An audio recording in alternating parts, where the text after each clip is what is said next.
앞에서 말씀드렸던 결국 면역노화, 염증성 노화라고 하는 것들이 이제 면역노화에 해당되는 것들이 이제 흉선 위축이라든가 면역 기관의 어떤 세포라든가 뭐, 피부라든가 장점막에 어떤 손상이 있다든가 아니면 이 전능 줄기세포의 어떤 기능이 떨어져 있거나 선천 면역이나 이제 적응 면역이 저하 등이 나타남으로써 면역노화가 있게 되고요. 염증성 노화라고 하는 거는 이제 어떤 노쇠세포가 있게 되면 여러 가지 요인들에 있어서 SASP라고 하는 염증 분비를 촉진하는 것들이 생기게 되고 그러면 이제 면역세포가 가서 이제 어떤 노화세포를 없애줘야 되는데 그런 세포 청소하는 능률이 떨어지게 됩니다. 그래서 결국 또 2차적인 세포 괴사가 나타나서 댐프라고 해서 데미지 어소시에이티드 몰리큘러 패턴인데 결국 이것도 염증 반응을 일으키는 물질인데 이런 게 많아지게 되면 또 세포 노화를 조장하게 되는데요.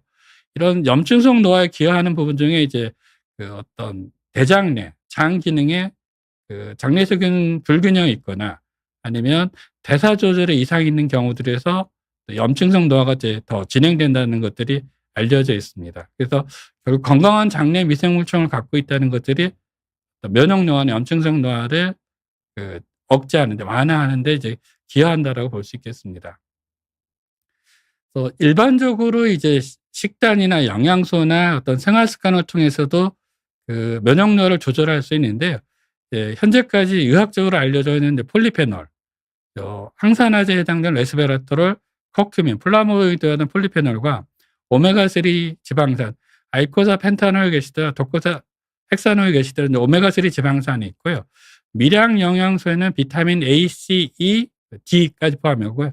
아연천, 셀레늄 같은 미량 영양소들이 이제 풍부한 그런 식단들을 하는 경우에 면역노화에도 도움이 될 수 있다고 되어 있고요. 그러니까 식이 패턴에서는 지중해식 식단이나 칼로리 제한이나 간헐식 단식 그리고 또 하나는 이제 장내 세균층에 도움이 되는 식단들을 썼을 경우에 결국 면역노화를 조절할 수 있다는 것들이 알려져 있고요. 지중해 식단은 주로 이제 식이섬유가 많고 올리브유가 포함되어 있는 그리고 통곡식이 있는 그런 주로 이제 생선 그런 게 있고 가능하면 붉은 육류나 이 당류들을 이제 제한하는 식단이 포함이 될 수 있습니다. 이제 운동이라든가 적절한 수면이라든가 스트레스 관리 등이 결국 또 이제 면역 노화에 도움이 된다는 것들이 알려져 있습니다. 아까 말씀드렸던 식단이나 생활 습관 이외에 실제 의학적으로 연구가 되고 있는 면역노화 회복 치료법에는 노화 방지제라든가 노화세포를 제거하는 세놀레틱 치료나 면역 관문 억제제 같은 카트 치료하는 것들이 활용되고 있고요. 흉선 재생에 관계된 거나 아니면 이제 어떤 면역세포에 작용하는 그런 것들에 대한 연구들이 되고 있는데 현재 어떤 임상에서 활용 가능한 치료법들은 나와 있지는 못한 상태입니다.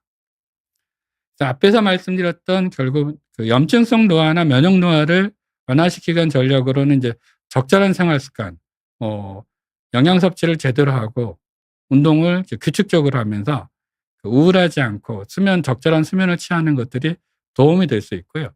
그게 이제 의학적으로 이제 연구가 되고 있는 게 이제 면역 회복 노화라든가 그러니까 노화된 세포들을 직접 제거하는 그런 개입이 있고요. 그리고 실제 어떤 기전상에 작용하는 약제들을 이용해서 면역 노화를 이제 억제하고자 하는 연구들이 이루어지고 있긴 하는데 아직까지 이제 임상에서 활용되고 있지 못한 부분들이 있긴 합니다. 그러니까 적절한 영양 섭취가 이제 면역 노화나 염증 노화 예방이 된다라는 것들이 알려져 있는데요. 아까 이제 식이 제한을 하는 경우에 그러니까 골고루 섭취하면서 식이 제한을 하는 경우에 어떤 병 들어 있는 이제 노화세포들을 이제 자가포식해서 없애도록 하는 게 촉진되고요. 면역 기능이 촉진되고 장내 미생물균 등의 이제 좋은 효과들을 가지는 것으로 알려져 있고 지중해식 식단을 하는 경우는 항염 효과인 항산화 스트레스 효과가 있고 아까 SASP라고 하는 염증을 일으키는 그런 분비를 억제하는 효과들이 있어서 이제 효과를 나타낼 수 있다고 되어 있고요. 미량 영양소에는 비타민 D를 포함해서 비타민 A, C, E 그리고 셀레늄, 아연 그런 미량 영양소를 적절하게 섭취했을 경우에 면역계 유발 염증을 이제 직접 떨어뜨리고 그 T세포 면역세포에서는 염증성 세포를 이제 오히려 항염증성 엽세포로 바꿔주는 기능도 하게 되고 그 염증 재생성 자체를 억제하는 효과들을 나타낼 수 있다는 것들이 알려져 있습니다. 그리고 이제 건강한 장내 미생물들이 많아지게 되면 그 혈당 수치를 떨어뜨려서 결국 염증성 노화 차단에도 도움이 된다는 것들이 밝혀지고 있습니다. 그리고 이제 아까 계속 그 이야기가 되고 있는 게 이제 그런 항산화제 복용하는 경우에 염증 노화를 이제 면역 노화를 이제 그 억제하는 데 도움이 될 거냐는 그 의문들을 가지게 되는데, 현재까지 밝혀진 항산화제가 작용하는 기전은 그러니까 활성산소 중 염증이 생기지 않도록 하는 거, 그리고 그 염증이 전달되지 않도록 염증 신호 전달을 차단하는 게 있고요. 그리고 세포막과 유전 물질을 보호하는 이런 세 가지 기능을 통해서 작용을 나타나게 되는데, 근데 각각의 어떤 단일 고용량 성분보다는 비타민 A, C, 코엔자임 CoQ10, N아세틸시스테인, 코큐민, 코세틴, 폴리페놀, 셀레늄 이런 것들을 이제 골고루 섭취했을 경우에 이런 네트워크 시스템을 통해서 항산화 효과를 나타내는 것으로 되어 있습니다. 이제 적절한 운동을 하게 되면 결국 면역 노화나 염증 노화를 억제할 수 있는데요.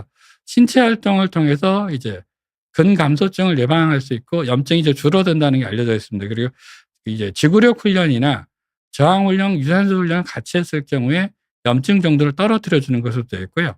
그리고 그런 운동을 장기간 했을 경우에 그러니까 선처 면역에 관여하는 면역세포들, 그리고 적응 면역에 관여하는 면역세포들을 기능을 이제 활성화시킴으로써 결국 어떤 면역 노화에 대한, 염증 노화에 대한 효과를 나타내는 것으로 되어 있고요. 그리고 이제 그 운동을 이제 많이 했을 때 그 효과를 나타내는 최대 산소 섭취량과 여러 노화된 T세포 관계가 역이 관계 있는 것을 통해서 결국 운동이 어떤 T세포 기능에도 도움이 된다는 것들이 밝혀지고 있습니다. 그리고 이제 그 적절하지 못한 수면이 부족한 경우에 있어서 면역세포에 관계된, 그러니까 적응 면역이나 아니면 그 선처 면역에 관계된 그 세포들이 고갈되게 되고 결국 그것 때문에 염증 인자들이 많이 쌓여서 그 만성 염증 상태가 되게 되면 노화가 가속이 되기 때문에 결국 적절한 수면을 통해서 그 면역세포들의 기능을 그 호전시켜서 염증을 떨어뜨려서 노화를 지연시킨다는 것도 알려지고 있습니다.